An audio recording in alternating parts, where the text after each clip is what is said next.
大家好，我是叉子。最近有歌友在问我啊，他说他的鸽子，咳嗽，然后流口水啊。其实我家的鸽子最近也有一只啊。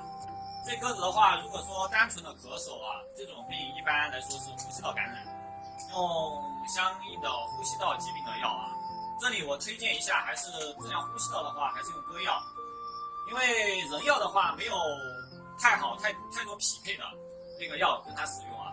我用的话，我买的是一个先锋护喉霸，这个药就是说我自己用的，我觉得还不错，然后价格也不贵，10来块钱一瓶啊，淘宝上都有，很便宜的。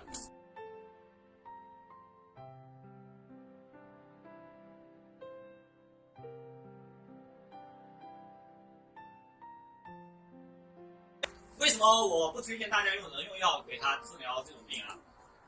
人用药的话，治疗呼吸道感染，那个量的话不一定把握得准，其实是有那种很多原因导致的。这个单纯的单一用药的话，可能效果不是那么理想。